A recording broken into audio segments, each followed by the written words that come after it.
y'all, it's me again. I'm gonna continue reading from my book, The 1910s. Sorry I haven't been reading all this time. It's just been really, really busy. Okay, so let's continue. Pershing proves his mettle. The raid into Mexico.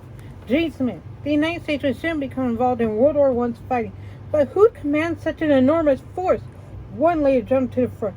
John J. Pershing showed both. I need my watch. Sorry about the pause. My mom needed help with something. So both organizational genius and superb field guidance when he commanded a punitive expedition into Mexico to capture the bandit leader Pancho Villa. Gene Smith, who has written numerous histories and biographies of the events and people of 1900 and 1940, explains Pershing's raid in Mexico in his biography of the leader. In March 1916, the former mayor of Cleveland was appointed as new Secretary of War. President Wilson's choice was esteemed an odd one, for so ardent a pacifist was Newton D. Baker that it was said he once declined the leadership of Ohio's Boy Scouts on the basis that he would have nothing to do with some militaristic body. He was jockey-sized, an eyeglass wearing, and mild-mannered, so who, when first seen with the weather-beaten horsemen comprising the Army's officer corps, was often taken for an attending clerk or stenographer. Baker was given little time to get acquainted with his new duties, for on the day he accepted his post, the United States was thrown into a crisis involving his area of responsibility, the military. Pancho Villa had taken into his head to go rampaging into American territory and into the tiny hamlet of Columbus, New Mexico, there to shoot the town, set fire and disintegrate Viva! Into the desert air. 2 months earlier, he had yanked more than a dozen Americans off a Chihuahua train, stripped them naked, shot them dead, and run off with all they had. The last straw. Why the Columbus raid?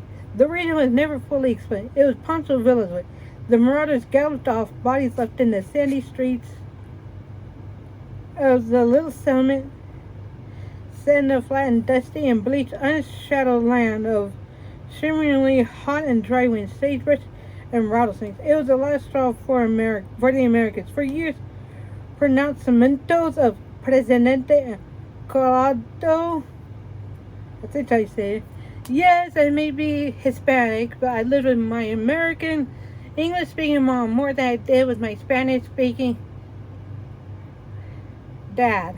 So, yeah, I know very few Spanish words. Were followed by constant fighting, confiscations, irregular armies battling each other, bullet-pocked walls, expropriation of American property in Mexico, and now this. President Wilson dreaded getting involved in Mexico's problems, but the Columbus matter could not be let go. A long-standing treaty permitting troops of both Mexico and the United States to enter one another's territories in pursuit of barbarians, Indians, would be utilized. America would pursue the band or bands that had so disturbed its peace. I suppose, Secretary of War Baker said to a group of officers whose acquaintance he had made only hours before, if we are going to send an expedition, the first thing to be decided who is to command it. He himself had no suggestions, hardly knowing the names of any officers, save the ones just introduced to him. One of them was Assistant Chief of Staff Tasker H. Bliss, who spoke as the 8th Brigade leader. Pershing would be a logical choice, Bliss told Baker. Baker said, if there is no difference of opinion on that subject, we will consider it settled. Orders went out from Washington. Above all things, Pershing must not get involved in a real war with Mexico. Across the Atlantic, Europe was in flames with the great battle of Verdun just underway. America could not get bogged down south of its border. Pershing must walk on eggshells. Pershing organized an expedition. He gathered cavalry, infantry, and field artillery to be formed into 2 parallel columns seeking Pancho Villa. Trains filled with troops, hustlers, adventurers, prostitutes, some traveling on flat carts poured into a Columbus that previously was innocent even of electricity, but that now suddenly possessed newspapers, hotels, saloons, gambling halls, bordellos, keno parlors, acres of tents on rocky areas, amid prickly pear cactus and thorny mesquite by the railroad tracks running through what passed for the center of town. New West gathered for its final moment in the sun. Old-time trappers and prospectors hiring out the army as guides through uncharted Chihuahua, Apaches who knew the area, gunfighters looking at the siren, muleteers and college boys and taxi drivers shorted hands who wanted to exchange a seat on a cow pony for one behind a steering wheel on one of 30 trucks swiftly purchased. An officer of field artillery was put in charge of the trucks. He had never driven anything in his life. He got hold of an automobile, took 3 lessons, learned more or less how to move the machine from one point to another. He likened gas, oil, and water to oats, hay, and water. Held stables every evening with feed for his trucks. The first aerial squadron, Aviation 6th Signal Corps, arrived. Canvas and wood covered Curtiss J&2s. Jennies, their pilots equipped with yokes to rest on their shoulders for use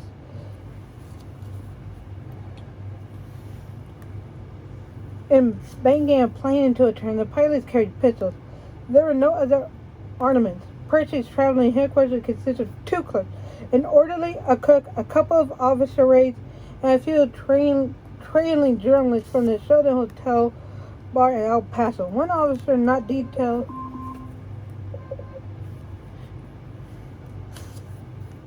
to accompany the group camped outside Percy's Fort Bliss quarters and never permitted him to pass without begging for assessment. Everyone wants to go, Percy said. Why should I favor you? Because I want to go more than anyone else, replied Lieutenant George H. Patton, Jr. One morning, Patton's phone rang and Percy asked when he could report for duty. Patton replied that his things were already packed. I'll be goddamned, Percy said. He had been reminded of himself as a lieutenant when told he must stay at his West Point assignment while others went off to the invasion of Cuba. He desperately pulled strings to join them, and he was fond of Patton. Even more so was he of Patton's sister, Anne, always addressed as Nita. They had gotten to know one another at Fort Bliss when she made a protracted visit from California to her brother and her brother's wife. She was 29. Previously something of a wallflower and all her life in the shadow of Georgia, as her brother was called. Nita Patton suddenly blossomed at Fort Bliss. Beals galore, she wrote her mother, a journal person. He is awfully good looking. Sorry, but I have to stop here for now, because I'm going to be going first as